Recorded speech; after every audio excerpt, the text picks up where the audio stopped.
Hello listeners, this talk is based upon an observation I made yesterday.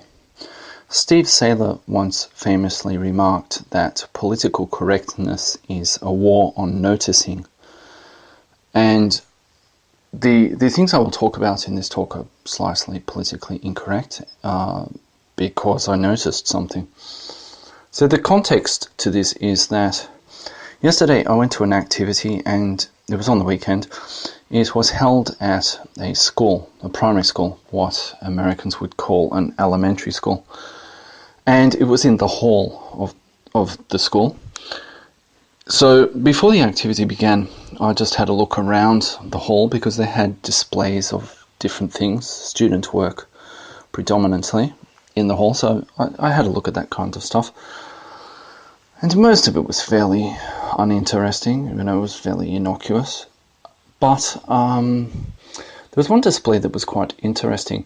I think teachers were probably involved in producing the display because the level of English was quite complex and the production values and so on were also more than you would expect from young children.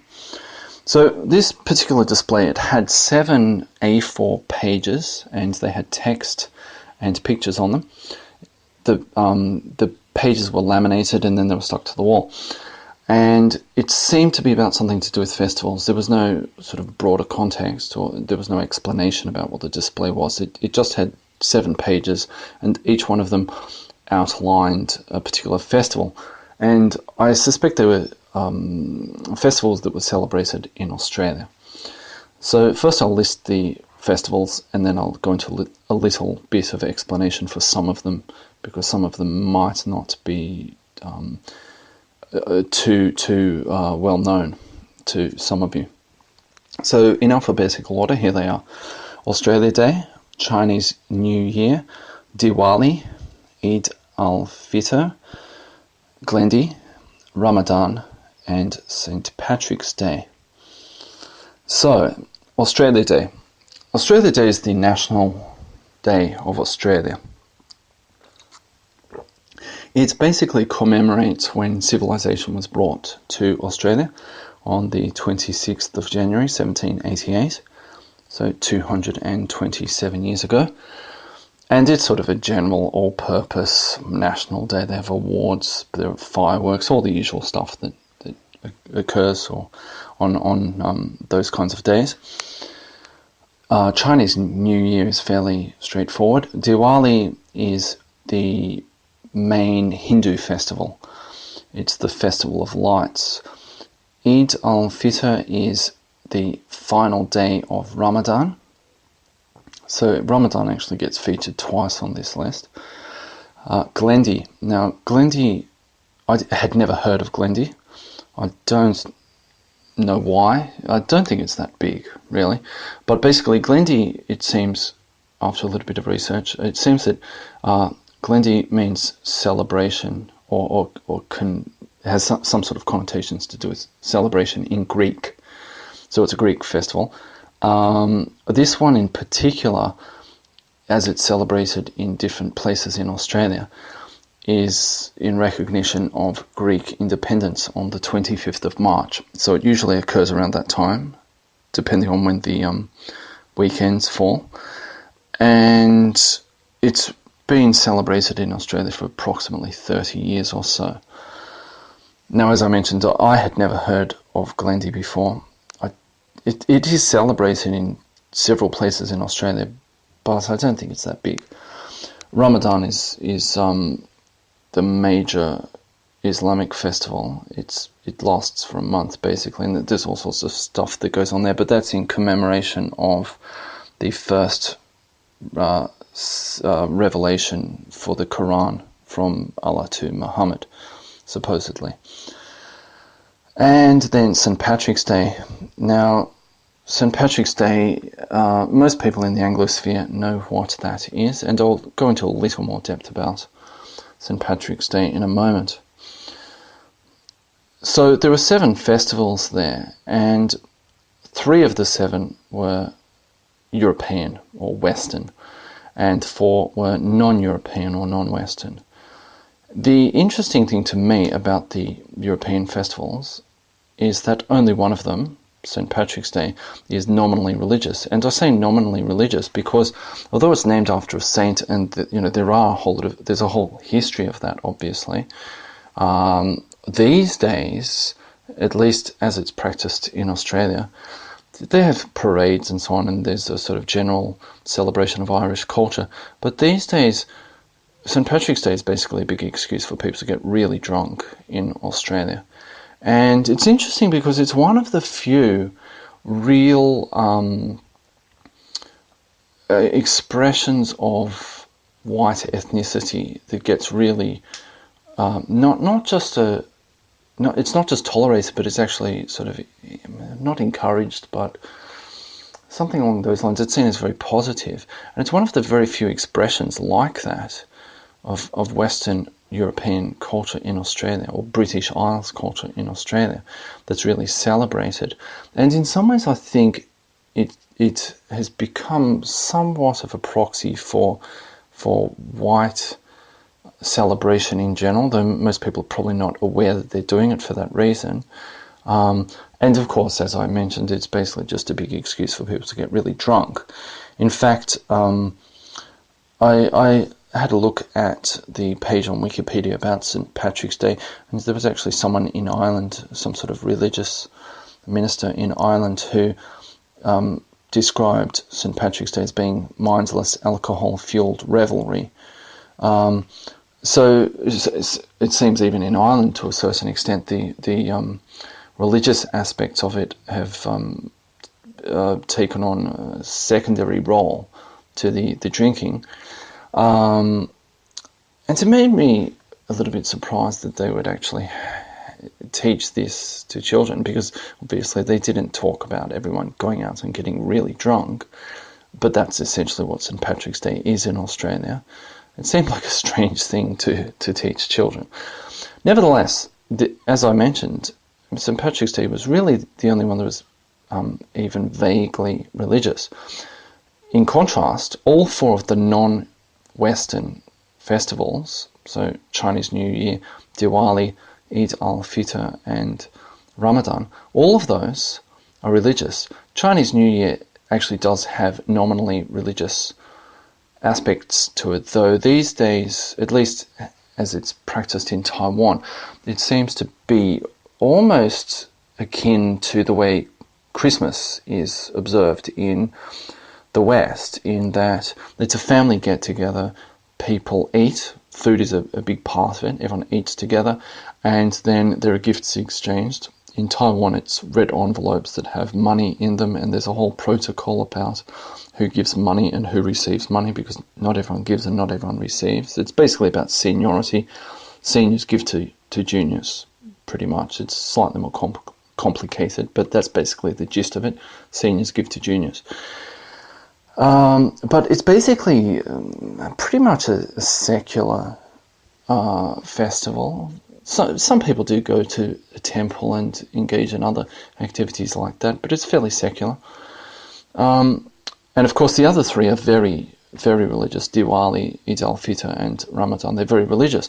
So it's very interesting to contrast the fact that the 3 Western festivals displayed are essentially materialistic. They're essentially a-religious, and the of the 4 non-Western festivals, 3 are very religious and 1 is not really. And of course, this brings me to my next point, which is that certain things were conspicuous in their absence.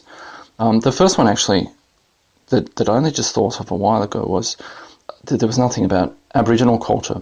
Pardon me. And that actually surprises me, because particularly in that part of Melbourne where I was, that's a big thing. They're always, every meeting or anything like that is always opened with this thing where they acknowledge the traditional Aboriginal owners of the land, and they're really into that whole sort of thing in that part of Melbourne. So it actually surprises me that they didn't have any Aboriginal festival on the wall. But anyway, there were two other things that were very conspicuous in their absence, and those things are Easter, and I would include Lent under that, and Christmas, of course.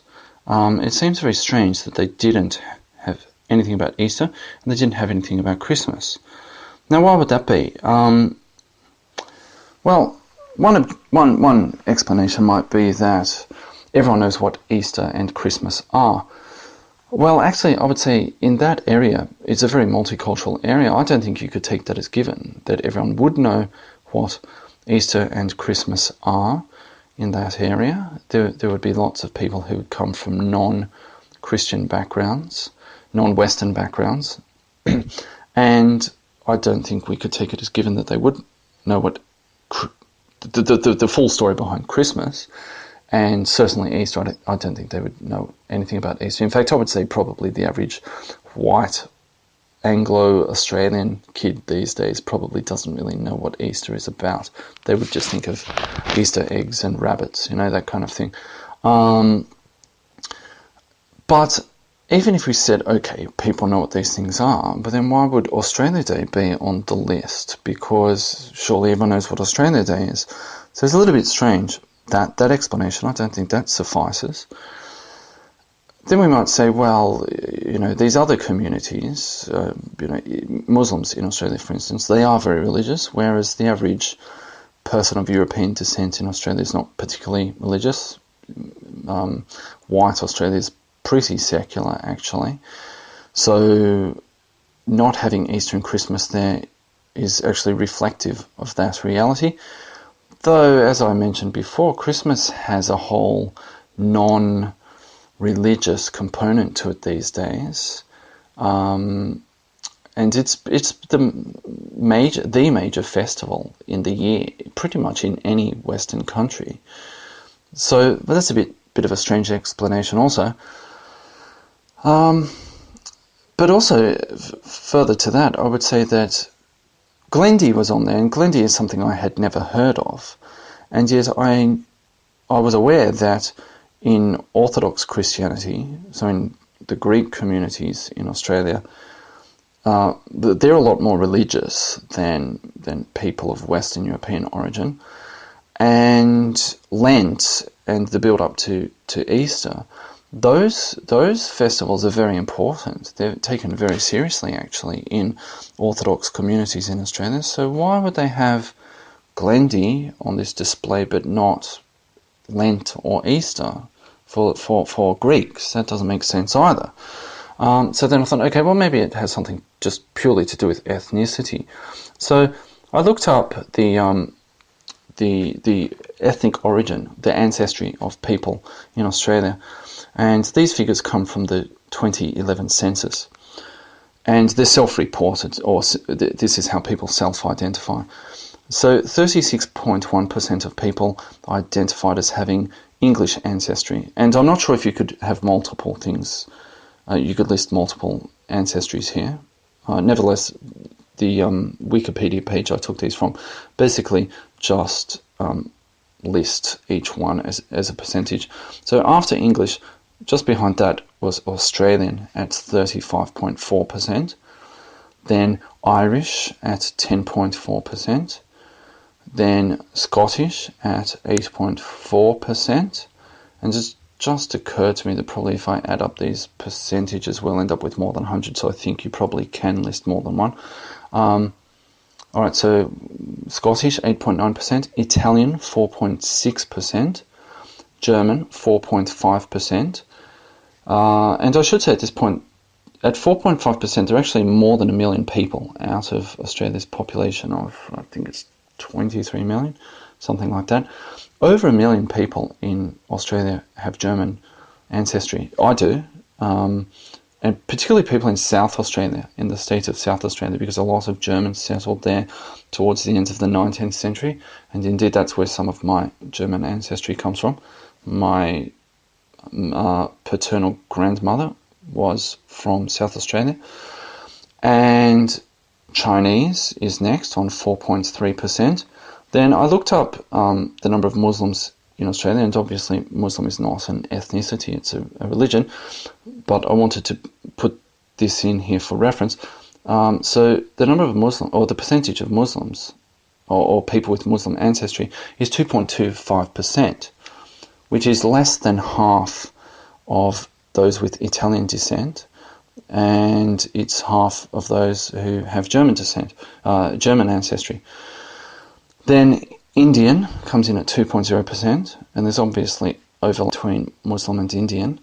And then Greek at 1.9% and Dutch at 1.7%. So based purely upon that, if we look at those festivals and see who is represented or who is not represented, well, the English, people who self-identify as English are the largest group of people in Australia in terms of ancestry. And yet there's nothing on that list of festivals, of the 7 festivals, that is English, basically. There's nothing that's English there.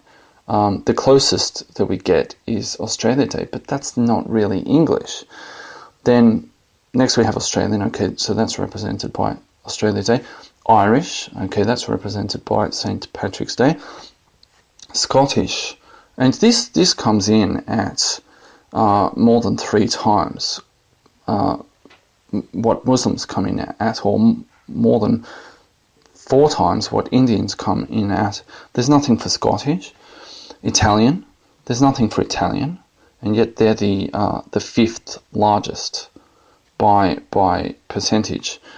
German, there's nothing for German either. Then we get to Chinese. Okay, Chinese have Chinese New Year. Muslim. Now, these people are a very small percentage of the population, and yet, of the 7 festivals, they had 2 of them. What's going on there? Then Indian, okay, so they've got Diwali, then Greek with Glendi, and then Dutch. I included Dutch at 1.7 because I think by the time you take out the, if you calculate of that 2% of people who are of Indian ancestry, some of those are Muslims. They're not all Hindu, obviously, and Diwali is a Hindu festival. And I know there are some Hindus in other countries, but nevertheless they're basically Indian. They might actually be below the Dutch. But the Dutch don't get their own festival on this list of 7. So then I thought, okay, maybe it's to do with the ethnic makeup of the school, because it was in quite a multicultural area. But I don't think that makes sense either, and here's why. Because firstly, where are the English? Because there would still be children of English origin at that school. I mean, they've got the Irish and St. Patrick's Day. Now, those who identify as being English, there are 3 times as many of those as there are those who identify as being Irish. Are there more than 3 times the number of kids, white kids there who are from an Irish background compared to an English background? I highly doubt that. And also, where are the Italians? That area actually at least used to, and probably still does, have a fair amount of Italian ancestry. Where are the Italians? So, what's going on there, right? It seems like if you try to look at it from an ethnic point of view, it doesn't make sense, the 7 festivals they chose. What's going on there? Now, there's something very interesting about all of this. Further to all of that, at the start I mentioned that this was at a primary school. In fact, it was actually at a Catholic primary school, which is very interesting. Now, someone suggested to me that perhaps the reason they don't have Lent or Easter or Christmas is because those things are taught at that school throughout the year. That's a possibility, though it still seems a little bit strange to me that they wouldn't have those included on that list, especially in light of the fact that they had Glendi, as I mentioned. Seems a little bit odd, and I think it's really it's strange to me that a school that is supposedly religious would not include any of its religion's festivals on a list of major festivals celebrated in Australia, especially when 2 of the ethnic groups, the Irish and the Italian, and of course there Catholics in other groups also, but certainly the Irish and Italian groups, as a percentage of the Australian population, vastly outnumber Muslims, as I've already mentioned, who have had two festivals on the list. And not only are there two festivals, but they're actually part of the same festival. So, what's going on there, right? It was kind of a strange thing. It was really weird trying to actually figure out what was going on with this display. It seemed like a real sort of multi-culti mess. And charitably, we could say none of it makes any sense at all in the context of the traditions, the religion, or the sort of ethnic composition of Australia. Charitably, it's probably just some teacher who just says, okay, whatever, 7 festivals, okay, those will do, and just grabs them out of a book or something, and doesn't really think very much about it, and just makes some posters and puts them on the wall. But less charitably, we could say that this is sort of symptomatic of the systematic denial or disenfranchisement of the people, ethnically the people, and the culture and traditions of the West. The fact that they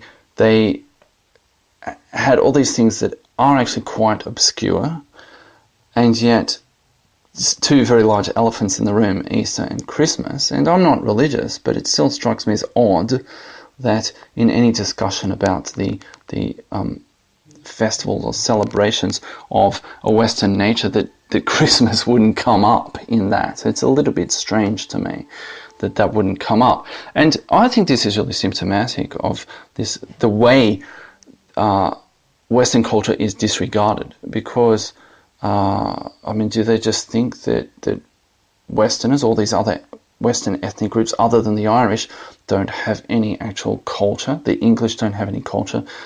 The Italians or the Germans or the Dutch don't have any culture, or that it's all so similar that whatever, we can just sort of lump it under Australia Day, which is a pretty recent and very specific kind of